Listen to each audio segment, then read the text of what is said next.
നമസ്കാരം. ഉപാസനയിലേക്ക് സ്വാഗതം. കഴിഞ്ഞ വീഡിയോയിൽ നമ്മൾ രാമായണത്തിലെ 4 സഹോദരന്മാരെ 4 വേദങ്ങളായി ഉപമിച്ചുകൊണ്ടുള്ള കാര്യങ്ങൾ ഗ്രഹിക്കാൻ ശ്രമിച്ചു. ഇന്ന് ഈ വീഡിയോയിൽ നമ്മൾ രാമായണവും പുരുഷാർത്ഥങ്ങളും എന്നുള്ളൊരു വിഷയത്തെക്കുറിച്ചാണ് മനസ്സിലാക്കാൻ ശ്രമിക്കുന്നത്. ഇവിടെയും നമ്മൾ രാമായണത്തിലെ ആ 4 സഹോദരന്മാരെ 4 പുരുഷാർത്ഥങ്ങളായിട്ട് ഉപമിക്കാൻ ശ്രമിക്കുകയാണ്. 4 പുരുഷാർത്ഥങ്ങളായിട്ട് മനസ്സിലാക്കാൻ ശ്രമിക്കുകയാണ്. എങ്ങനെയാണ് നമ്മൾ അതിനുവേണ്ടി ഉള്ള അറിവിലേക്ക് പ്രവേശിക്കുന്നത്? ഇവിടെയും നമുക്ക് വേണ്ട കാര്യങ്ങൾ ആ സ്വാമിയുടെ വചനങ്ങൾ തന്നെയാണ്. ആ വചനങ്ങളെ മുൻനിർത്തിക്കൊണ്ട് തന്നെയാണ് ഇന്ന് ഈ വീഡിയോയിൽ ഇങ്ങനെയുള്ള ഒരു കാര്യം സംസാരിക്കുന്നത്. എന്താണ് പുരുഷാർത്ഥങ്ങൾ? ധർമാർത്ഥ കാമ മോക്ഷങ്ങളാണ് പുരുഷാർത്ഥങ്ങൾ. ധർമ്മം ഏതൊരു വ്യക്തിയും എന്താണോ ഈ പ്രപഞ്ചത്തിൽ തനിക്കും മറ്റുള്ളവർക്കും ഹിതകരമായി ചെയ്യേണ്ടത്, അതിനെക്കുറിച്ചുള്ള അവബോധം, ജ്ഞാനം, അതെന്താണോ അത് തന്നെയാണ് ആ ധർമ്മം. അതേപോലെ അർത്ഥം, ധനം എന്ന് പറയുന്നത് ആവശ്യമാണ്. ഇവിടെ ഓരോ ഗൃഹസ്ഥാശ്രമിക്കും, ഒരുപക്ഷെ ഒരു സന്യാസിയെ സംബന്ധിച്ചിടത്തോളം അവന് ഭൗതികമായ അർത്ഥങ്ങളുടെ ആവശ്യമില്ലെന്ന് പറയപ്പെടുന്നു. എന്നാൽ പരോക്ഷമായിട്ടുണ്ട്. എന്നാൽ പ്രത്യക്ഷമായി ഭൗതിക അർത്ഥത്തിൻ്റെ സ്വീകരണം ഒരു സന്യാസിക്ക് നിഷിദ്ധമാണ്. എന്നാൽ ഒരു ഗൃഹസ്ഥാശ്രമിയെക്കുറിച്ച് അല്ലെങ്കിൽ ഒരു ഗൃഹസ്ഥാശ്രമിയെ സംബന്ധിച്ചിടത്തോളം അങ്ങനെയല്ല. അദ്ദേഹത്തിൽ സ്ഥിതി എന്ന് പറയുന്ന ഒരു കർമ്മം നിക്ഷിപ്തമായിട്ടുണ്ട്. അപ്പൊ അവിടെ ആ സ്ഥിതിക്ക് ഉതകുന്ന വിധത്തിൽ സന്മാർഗത്തിലൂടെ ധനം ആർജിക്കേണ്ടത് അവശ്യം തന്നെയാണ്. എന്നാൽ ആത്മീയ സഞ്ചാരം നടത്തുന്ന പല ആളുകളും പലപ്പോഴും പറഞ്ഞു കേട്ടിട്ടുള്ള വാക്കുകളാണ്: നമ്മൾ എന്തിനു വേണ്ടിയാണ് ധനം ആർജിക്കുന്നത്? അതിൻ്റെ ആവശ്യമുണ്ടോ? ഇതെല്ലാം നമ്മൾ പോകുമ്പോൾ കൊണ്ടുപോവുമോ? ഒന്നുമില്ലല്ലോ, ഒന്നും നമ്മൾ കൊണ്ടുപോവില്ലോ. നമ്മൾ വെറും കയ്യോട് കൂടി വന്നു, വെറും കയ്യായിട്ട് തിരിച്ചു പോകുന്നു. ഇത് നമ്മളൊക്കെ നമ്മുടെ ഗൃഹങ്ങളിൽ പലപ്പോഴായി നമ്മുടെ വീട്ടിലെ പല ആളുകളിൽ നിന്നും കേട്ടുകൊണ്ടിരിക്കുന്ന ചില വാക്കുകളാണ്. പക്ഷേ ഇവിടെയാണ് ഈ പുരുഷാർത്ഥങ്ങളുടെ പ്രസക്തി. ഒരു സാധാരണക്കാരനായ വ്യക്തി ധനം ആർജിക്കേണ്ടത് അവൻ്റെ ധർമ്മം തന്നെയാണ്. എങ്ങനെയാണ് ആ ധനം ആർജിക്കേണ്ടത്? നല്ല ജ്ഞാനമാർഗത്തിലൂടെ, നല്ല ധർമ്മമാർഗത്തിലൂടെ, തനിക്ക് അധികമാകാത്ത വിധത്തിൽ തൻ്റെ ജീവിത പ്രവൃത്തികളും തൻ്റെ സഹജീവികളുടെ സംരക്ഷണവും കൊണ്ടുപോകാൻ സാധിക്കുന്ന വിധത്തിൽ, മറ്റൊരു വ്യക്തിക്ക് ഹാനികരമല്ലാത്ത വിധത്തിൽ, മറ്റൊരു വ്യക്തിയിൽ നിന്ന് തട്ടിപ്പറിച്ചതല്ലാതെ സ്വപ്രയത്നം കൊണ്ട്, സ്വജ്ഞാനം കൊണ്ട്, സ്വധർമ്മം കൊണ്ട് നേടിയെടുക്കുന്ന അർത്ഥം, ധനം, അത് ആ ധർമ്മമാർഗത്തിൽ ഉള്ളതാണെങ്കിൽ തീർച്ചയായിട്ടും അത് ആവശ്യം തന്നെയാണ്. അത് നമ്മൾ കൊണ്ടുപോകാനുള്ളതല്ല, കൊടുത്തു പോകാനുള്ളതാണ്. ആർക്കു വേണ്ടി? വരുന്ന ഒരു തലമുറയ്ക്ക് വേണ്ടിയും ഈ പ്രപഞ്ചത്തിനു വേണ്ടിയും. അല്ലാതെ നമ്മളിത് സമ്പാദിക്കുന്നതൊന്നും കൊണ്ടുപോകില്ല. എല്ലാവർക്കും അറിയാമത്. അങ്ങനെയാണെങ്കിൽ, അങ്ങനെ എല്ലാവരും വിചാരിച്ചിരുന്നുവെങ്കിൽ, ആരും ഒന്നും സമ്പാദിക്കാതെ ഇരുന്നുവെങ്കിൽ ഇവിടെ ഒന്നും ഉണ്ടാവുമായിരുന്നില്ല. നമ്മൾ ഇന്ന് അനുഭവിക്കുന്ന എല്ലാ കാര്യങ്ങളും ഇന്നലെ മറ്റാരോ സമ്പാദിച്ചു വെച്ചതാണ്, മറ്റാരോ ചെയ്തു വെച്ചതാണ്. നമുക്കറിയാം, അത് ചെയ്തവരാരും അത് കൊണ്ടുപോയിട്ടില്ല. അത് ഇപ്പോഴും ഇവിടെയുണ്ട്, ഈ പ്രപഞ്ചത്തിലുണ്ട്. നമ്മളെല്ലാം അത് അനുഭവിക്കുന്നുണ്ട്.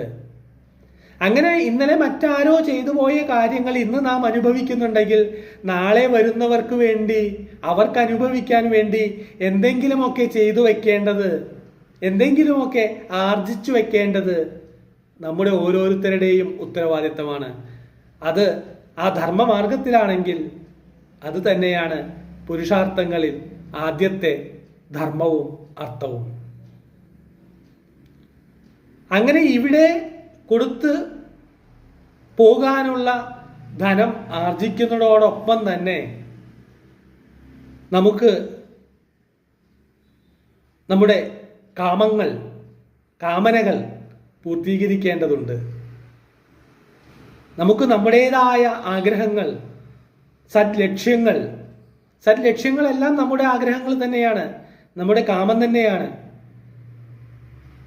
അതെല്ലാം പൂർത്തീകരിക്കണമെങ്കിൽ നമുക്ക് ഈ ധർമ്മമാർഗത്തിലൂടെയുള്ള അർത്ഥസമ്പാദനം ആവശ്യമായി തീരുന്നു. അങ്ങനെ ആ ധർമ്മമാർഗത്തിലൂടെ അർത്ഥം ഉണ്ടാക്കി നമ്മുടെ ആഗ്രഹങ്ങൾ, അതേ ധർമ്മമാർഗത്തിൽ കൂടെയുള്ള ആഗ്രഹങ്ങൾ സഫലീകരിച്ച് നാം ഈ ഭൂമിയിൽ നിന്ന് യാത്രയാവുക എന്ന് തന്നെയാണ് നമ്മുടെ മോക്ഷം. അത് തന്നെയാണ് പ്രത്യേകിച്ചും ഒരു ഗൃഹസ്ഥാശ്രമിയെ കുറിച്ച് പറയുമ്പോൾ ഉള്ള മോക്ഷം. അവിടെ അർത്ഥസമ്പാദനം എന്ന് പറയുന്നത് ഒരു തെറ്റല്ല, അവൻ്റെ ജീവിതത്തിലെ അവൻ്റെ ധർമ്മമാണ്. അതെങ്ങനെ ചെയ്യണം എന്നുള്ളതിനെ കുറിച്ചാണ് ഈ പുരുഷാർത്ഥങ്ങളുടെ വ്യാഖ്യാനങ്ങളിൽ കൂടി നമ്മുടെ ആചാര്യന്മാർ നമുക്ക് പറഞ്ഞു തരുന്നത്. ഇവിടെ രാമായണത്തിലെ 4 സഹോദരന്മാരെയും ഇതേ പുരുഷാർത്ഥങ്ങളുടെ പ്രതീകമായിട്ട് ഉപമിക്കുകയാണ്. ധർമ്മത്തിന് രാമൻ എന്ന പദത്തോളം അനുയോജ്യമായ മറ്റൊരു പദം തന്നെയില്ല. കാരണം ഈ പ്രപഞ്ചത്തിൽ ഏറ്റവും മധുരതരമായിട്ടുള്ളത് എന്താണോ അതിനേക്കാൾ മധുരതരമാണ് രാമൻ എന്ന പദം. അപ്പൊ അതുകൊണ്ട് തന്നെ എന്താണ് ധർമ്മം എന്നുള്ളത് രാമൻ സ്വജീവിതത്തിലൂടെ കാണിച്ചു തന്നിട്ടുണ്ട് നമുക്ക്. അവിടെ വ്യക്തിഗതമായ ഇഷ്ടങ്ങൾക്കോ കാമനകൾക്കോ യാതൊരു സ്ഥാനവുമില്ല. അവിടെ മറ്റുള്ളവർക്ക് വേണ്ടി നാം അനുഷ്ഠിക്കുന്നത് അത് തന്നെയാണ് ധർമ്മം. അപ്പൊ ഇവിടെ രാമനെ ധർമ്മത്തിന്റെ പ്രതിരൂപമായിട്ട് പ്രതിഷ്ഠിച്ചിരിക്കുകയാണ്. നോക്കൂ, എത്രയും വലിയ ഒരു ധനമാണ് രാമനെ സംബന്ധിച്ചിടത്തോളം സ്വസഹോദരനായ ലക്ഷ്മണൻ. താൻ ആ വനത്തിലേക്ക് പുറപ്പെടുമ്പോൾ മറ്റെല്ലാം ലക്ഷ്മണൻ വനത്തിലേക്ക് പുറപ്പെടേണ്ട യാതൊരു ആവശ്യവുമില്ല. എങ്കിലും ആ ധർമ്മത്തിന്റെ പാത, എവിടെയാണോ ആ ധർമ്മം സഞ്ചരിക്കുന്നത് അത് തന്നെയാണ് എൻ്റെയും മാർഗം എന്ന രീതിയിൽ ലക്ഷ്മണൻ സഞ്ചരിക്കുകയാണ് രാമനോടൊത്ത്. അവിടെ പ്രത്യേകിച്ച്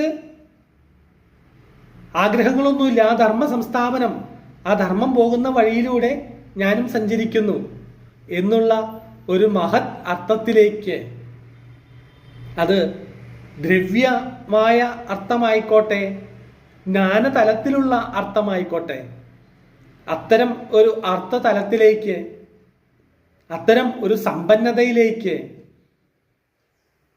ലക്ഷ്മണൻ ഉയരുകയാണ്.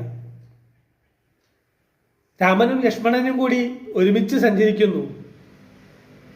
ധർമ്മമില്ലാതെ അർത്ഥവും അർത്ഥമില്ലാതെ ധർമ്മവും സാധ്യമാവില്ല എന്ന പരമമായ തത്വം, പരമമായ സത്യം നമുക്ക് മുന്നിൽ ഇവിടെ അനാവരണം ചെയ്യുകയാണ്. ഇനി ആഗ്രഹങ്ങൾ, കാമം, ദ്രവ്യങ്ങളോടും മറ്റെന്തിനോടുമായിക്കൊള്ളട്ടെ, ആ ഭൗതികമായിട്ടുള്ള കാമങ്ങളെക്കാൾ താൻ ആഗ്രഹിക്കുന്നത്, താൻ ഇഷ്ടപ്പെടുന്നത് ആ ധർമ്മത്തിൽ അധിഷ്ഠിതമായിട്ടുള്ള ചിന്തകൾക്ക് വേണ്ടിയിട്ടാണ്. ആ ധർമ്മത്തിനു വേണ്ടി പ്രവർത്തിക്കുക എന്നുള്ള കാമനകളാണ് എന്നുള്ളതാണ് ഭരതൻ നമുക്ക് കാണിച്ചു തരുന്നത്. ആ രാജ്യാദി ഭോഗസുഖങ്ങളെല്ലാം തൻ്റെ വ്യക്തിപരമായിട്ടുള്ള ഉന്നതിക്കു വേണ്ടി അല്ലെങ്കിൽ പുരോഗതിക്ക് വേണ്ടി ഉപയോഗിക്കുന്നതിനു പകരം അതെല്ലാം ആ ധർമ്മമാർഗത്തിൽ വന്നതാണ്. അതുകൊണ്ട് തന്നെ അത് സംരക്ഷിക്കുക എന്നുള്ളതാണ് തൻ്റെ ചിന്തകൾ, തൻ്റെ പ്രവൃത്തികളുടെ ഉദ്ദേശങ്ങൾ എന്ന് കാണിച്ചു തന്ന് കാമത്തിൻ്റെ മറ്റൊരു വേറിട്ട മുഖം ഭരതൻ നമുക്ക് കാണിച്ചു തരുന്നുണ്ട്. എത്ര മഹത്തരമാണെന്ന് നമ്മൾ ഈ രാമായണ മാസം എന്ന് പറഞ്ഞ് ഈ ഒരു കാലഘട്ടത്തെ നമ്മൾ ഈ വർഷത്തിലൊരിക്കൽ ഈ ഒരു മാസത്തെ നമ്മൾ ആഘോഷിക്കുമ്പോൾ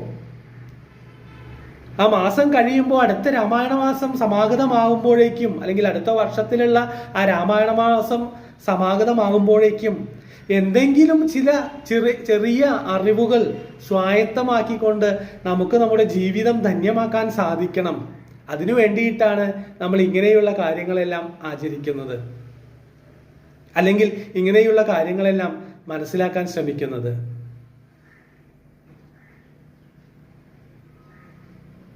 ശത്രുഘ്നൻ മോക്ഷത്തിന്റെ പര്യായം തന്നെയാണ്. തൻ്റെ 3 സഹോദരന്മാരും എന്താണോ അവരുടെ ഇച്ഛകൾ, ആ ഇച്ഛകൾക്കനുസൃതമായി സഞ്ചരിച്ചു, അവർക്കു വേണ്ടി നിലകൊണ്ടു. എന്താണ് ആ ശരിയായ കാമനകളെന്ന് മനസ്സിലാക്കി അതേ കാമത്തിൻ്റെ ഒപ്പം നിലകൊണ്ടു. രാമനും ലക്ഷ്മണനും ധർമാർത്ഥങ്ങളാണെങ്കിൽ ഭരതനും ശത്രുഘ്നനും കാമമോക്ഷങ്ങളാണ്. രാമായണ ശകലങ്ങൾ പഠിക്കുന്നതോടൊപ്പം തന്നെ രാമായണത്തിൻ്റെ ആന്തരാർത്ഥങ്ങളിലേക്കുള്ള എത്തിനോട്ടം സാധ്യമാകുമ്പോൾ ഈ കർക്കിടമാസത്തിൽ നമ്മുടെ മനസ്സ് ഏറ്റവും തരളിതമാകും എന്നുള്ള കാര്യത്തിൽ ഒരു സംശയവുമില്ല. രാമായണങ്ങൾ അനവധി രചിക്കപ്പെട്ടിട്ടുണ്ട് ഈ പുണ്യഭൂമിയിൽ. ഭാരതത്തിലെ ഓരോ ഭാഷകളിലും രാമായണം രചിക്കപ്പെട്ടിട്ടുണ്ട്. ഭാരതത്തിന് പുറത്ത് അനവധി ഭാഷകളിൽ, വിദേശ രാജ്യങ്ങളിലെല്ലാം രാമായണം രചിക്കപ്പെട്ടിട്ടുണ്ട്.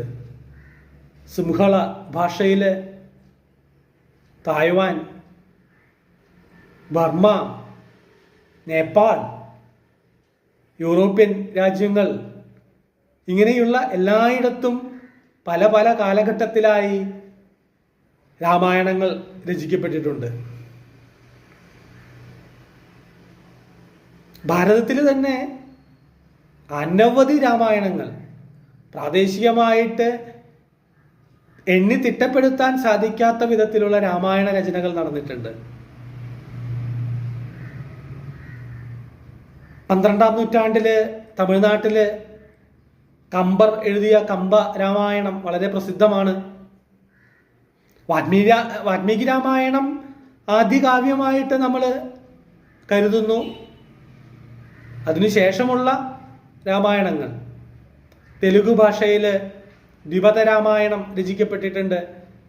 നമ്മുടെ മലയാള ഭാഷയിൽ നമ്മുടെ ഭാഷാപിതാവായ തുഞ്ചത്ത് ആചാര്യൻ അധ്യാത്മരാമായണം രചിച്ചിട്ടുണ്ട്. ഇങ്ങനെയുള്ള പല രാമായണങ്ങളിൽ കൂടി അതാത് പ്രദേശത്തുള്ള സാധാരണക്കാരായ ജനങ്ങൾക്ക് രാമതത്വവും അതോടൊപ്പം തന്നെ ആ വേദതത്വവും മനസ്സിലാക്കാൻ സാധിക്കുന്ന വിധത്തിൽ അത്രയും ബൃഹത്തായ ഒരു വടവൃക്ഷമാണ് രാമായണം.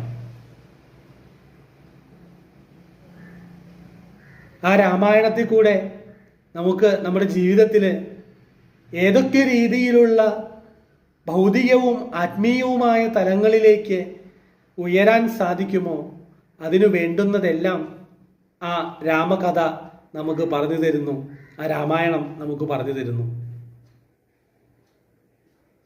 എല്ലാവർക്കും നന്ദി, നമസ്കാരം.